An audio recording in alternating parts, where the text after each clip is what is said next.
Fala pessoal, beleza? Hoje a gente vai dar continuidade aos nossos estudos e falar um pouco mais sobre ótica, tá?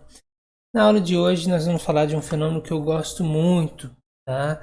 Que é o fenômeno da reflexão total. Eu gosto desse fenômeno, eu gosto muito disso porque ele é importantíssimo no nosso cotidiano, tá? E vocês vão entender daqui a pouco que vocês não estariam vendo esse vídeo, muitos de vocês não estariam vendo esse vídeo se não fosse por conta desse fenômeno aí, tá? Então vamos lá. Para a gente entender melhor tudo isso, a gente tem que relembrar algumas coisas das aulas anteriores. Que coisas são essas? São os fenômenos da refração e da reflexão. Então vamos lá. Eu sei que quando uma luz incide, tá, sobre uma mudança de meio, né, um pouco dessa luz vai ser refratada, muito dessa luz vai ser refratada e um pouco vai ser refletida.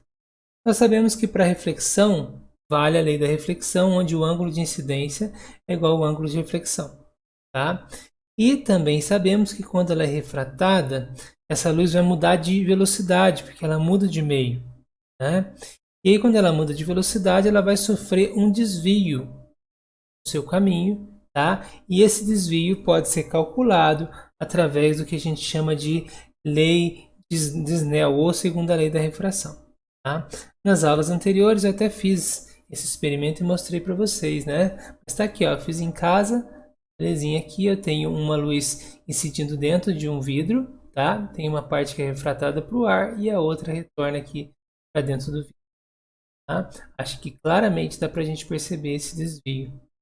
Tá? Então, vamos lá.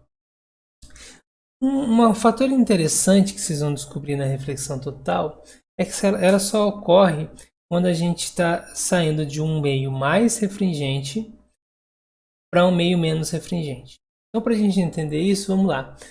Eu vou pegar uma piscina, vou encher essa piscina de água, tá? E dentro dessa piscina eu vou colocar uma fonte de luz. Um laser monocromático, tá? Um laser já é monocromático, né?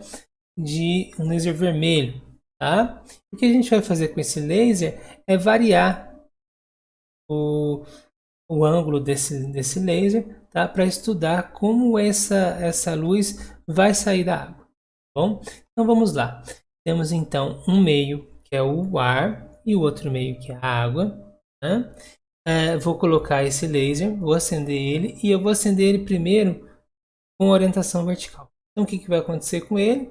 Se ele é vertical, né? Eu vou estar com 90 graus de superfície, ou seja, ele vai estar em cima da normal. O ângulo de incidência e o ângulo de refração é zero, né? Então ele não vai sofrer desvio. Mas eu sei que a luz vai ter uma mudança de velocidade porque ela vai mudar de meio. Bom, então o que eu vou fazer agora é inclinar um pouco esse cara. Quando eu inclino, olha lá o que vai acontecer. Eu vou inclinar essa luz, ela vai incidir com um ângulo com relação a essa normal, né? Lembra, gente, normal é sempre perpendicular à superfície, tá? A mudança da superfície.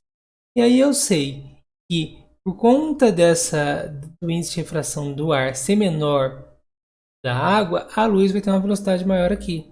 Então, como eu disse para vocês, ela vai se afastar da normal, tá? Então, eu vou ter um ângulo de incidência menor do que o ângulo de refração.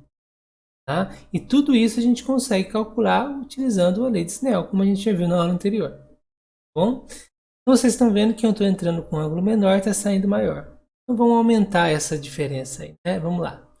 Vou agora incidir novamente, tá?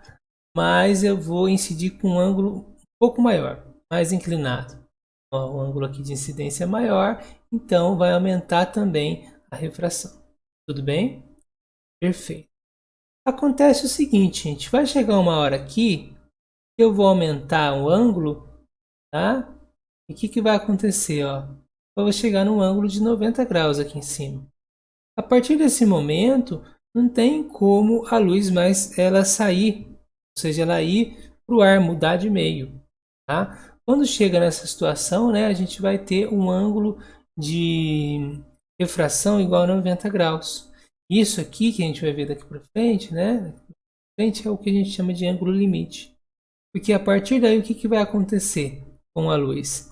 Ela vai incidir no meio, tá? Não vai ter um ângulo de refração, porque ela não vai mudar de meio e ela vai sofrer uma reflexão. Então o que acontece aqui é que essa superfície vai funcionar como espelho, gente. E se você se fosse fazer isso experimentalmente, tá? Você vê que a luz refletida aqui, ela é quase 100% refletida, ou seja, essa interface vai funcionar como um espelho perfeito, tá? Ou quase perfeito. Tá? E esse eu inclinar vai continuar acontecendo. Então toda vez que eu variar o ângulo, tá? E essa variação for maior do que o ângulo limite, a luz não vai conseguir mais mudar de meio. Então a gente chama esse fenômeno de reflexão total. Tá? Fiz um vídeo para vocês aqui, ó, olha que interessante. Eu incidi o laser aqui, tá? O laser ele está sendo refletido e refratado também. Só que eu vou variar esse ângulo aqui e vocês vão ver que a luz não vai mais sair para o ar, ela vai ficar só aqui dentro do vidro, tá? Então vamos lá para vocês entenderem isso, ó. Ok, o que acontece? A partir desse momento aqui, a luz já não consegue mais ser refratada, ela só vai ser refletida. Tudo bem? Agora vamos entender por que isso só funciona quando a gente sai de um meio mais refringente para um meio menos refringente. Não funciona ao contrário, tá? Então vamos lá. Nós vimos todas essas situações, né? Aqui está refratando e a partir desse ângulo limite, como eu disse para vocês, a luz não sai mais. Então vamos estudar nesse limite, né? Vamos para esse limite que é o que interessa para a gente. O ângulo limite, quando a luz sai com um ângulo de 90 graus, ela é refratada com um ângulo de 90 graus e ela vai sair bem em cima dessa divisão, né? Bem sobre a superfície. Então, se eu quero calcular esse cara aqui, basta usar a lei de Snell que vocês já conhecem. Como é que vai funcionar isso? Vamos lá. Lei de Snell, vocês lembram? Se não lembra, não sei 1, não sei 2. O N1, quem é? É água? O I1, quem é? É o ângulo limite que eu estou procurando. O N2 é o N do ar. E o I2 eu sei que vai ser 90 graus. Então, substituindo esses valores, tá? Lembrando que seno de 90 é 1, olha como é que vai ficar simples. Seno do ângulo limite, então, vai ser N do ar sobre N da água. Tá? Uma dica muito importante para vocês, gente. Vocês sabem que seno nunca pode ser maior que 1. Tá? Ele é menor ou igual a 1. Então, essa relação, como eu disse para vocês, não poderia ser ao contrário. Eu não vou conseguir o fenômeno de reflexão total se eu estiver no ar e jogar o laser na água. Só da água para o ar. Ou seja, só do maior índice de refração para o menor índice de refração. Bem? Então tem uma dica legal para decorar essa equação que é o seguinte, ó. Basta lembrar que o seno do ângulo limite é sempre o n menor sobre o n maior. Beleza?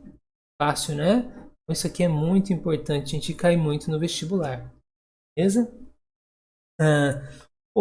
Uma aplicação muito importante, como eu disse para vocês, né, no nosso cotidiano, é a aplicação em fibras óticas. Uma fibra ótica só funciona, tá, por conta do fenômeno da reflexão total.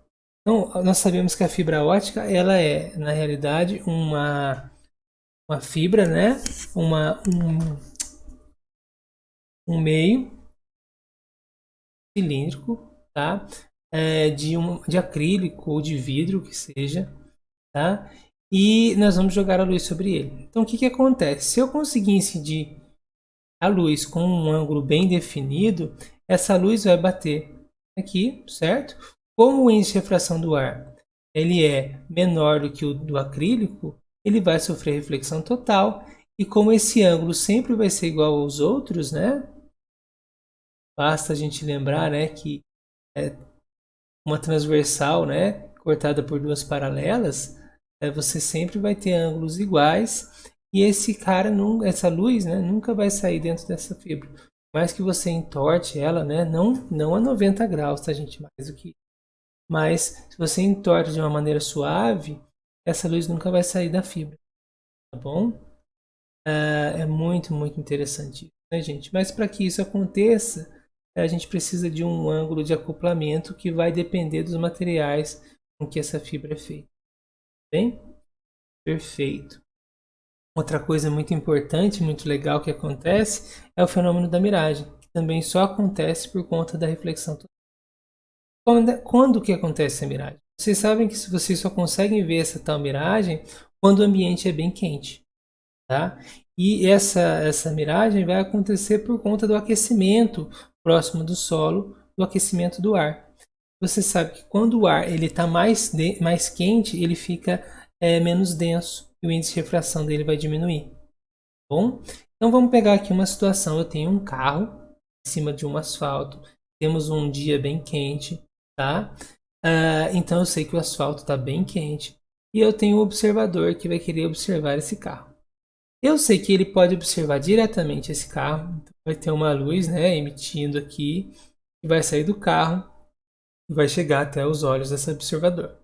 Bom, e eu sei que esse carro emite luz para todas as direções e vai ter uma luz que vai na direção do solo. Contudo, por conta desse ar estar mais quente que o de cima, são meios distintos, índice de refração diferente, tá? Então o que vai acontecer? Quando esse cara tenta chegar, mudar de meio aqui para o ar, né, dependendo da inclinação, ele vai sofrer a reflexão total. Tá? E aí o que a gente vê ó, são duas imagens. No caso, o cara vai ter uma visão aparente aqui de um carro aqui embaixo. É o que a gente está vendo nessa imagem aqui do lado. Ó. Tem uma montanha que eu estou olhando, né? Essa consigo ver a visão direta, como o cara viu do carro aqui, mas eu também tenho um reflexo aqui embaixo causado por esse fenômeno que a gente chama de miragem. E isso só acontece por conta da reflexão total que a luz sofre quando ela tenta mudar de meio aqui caso o ar quente, do ar frio para o ar quente. Bom? Então, para a gente concretizar tudo isso, bora fazer exercício. Gente, o exercício que eu escolhi para vocês é um exercício típico, tá? De reflexão total, que costuma cair muito em vestibular. Então, vamos ao enunciado desse exercício. Vamos lá. A Vitória Régia é uma flor da Amazônia que tem forma de círculo.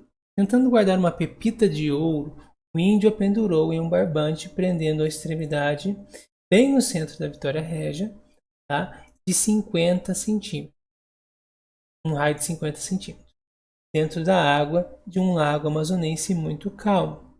Tá? Para quem não conhece a Vitória Régia, é essa planta circular. Então ele pegou e prendeu no centro dela uma pepita amarrada num barbante, tá? Deixando imerso na água. Considerando-se o índice de refração do ar igual a 1, da água igual a Na e o comprimento do barbante, depois de amarrado no centro e solto, tá, de 50 centímetros, pode-se afirmar que o valor de Na, de modo que ninguém consiga ver essa pepita, seja igual a... Então vamos lá, gente. Para a gente entender melhor isso, vamos desenhar esse problema. Tá? Temos aí então um lago onde foi amarrada a nossa pepita, tá? Na extremidade da Vitória Régia, tá? E a gente sabe do seguinte: se eu quero que ninguém consiga ver essa pepita, nenhuma luz emitida dessa pepita pode sair para o ar. Bom? Ou seja, a nossa Vitória Régia tem que barrar todas as luzes, menos aquelas que sofrem reflexão total. Tudo bem? Então eu sei que dentro desse limite aqui, da extensão da minha Vitória Régia, eu sei que a luz não pode mais passar para o ar. Então, nesse limite, a gente pode considerar que a gente tem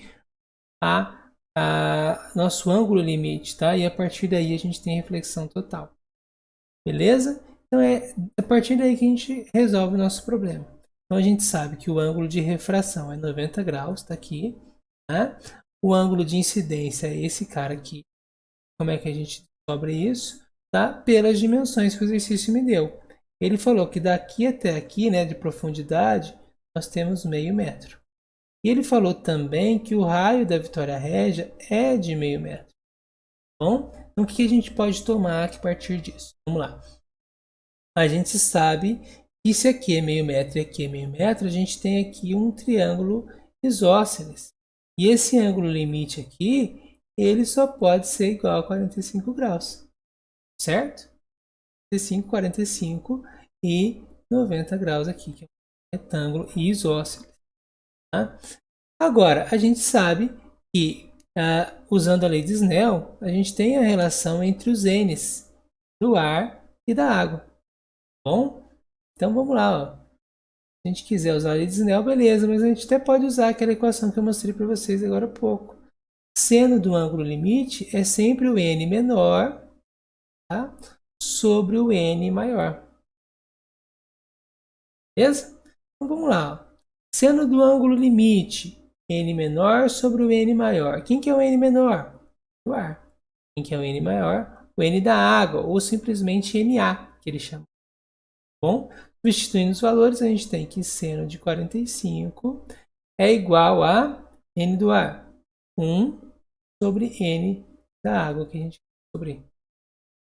Então, seno de 45 é raiz de 2 sobre 2, temos aqui 1 sobre Na.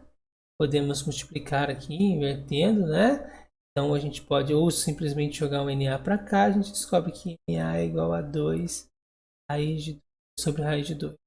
Racionalizando, né, a gente vai ter 2 aqui embaixo, que corta com 2 em cima, e temos simplesmente que nosso índice de refração da água é igual a raiz de 2. Beleza, gente? Então, a partir daqui, se for raiz de 2, eu sei que ninguém vai conseguir observar, e a partir daqui vamos sofrer reflexão total da luz. Tá bom, gente? Então é isso aí. Obrigado pela atenção de vocês e até a próxima aula.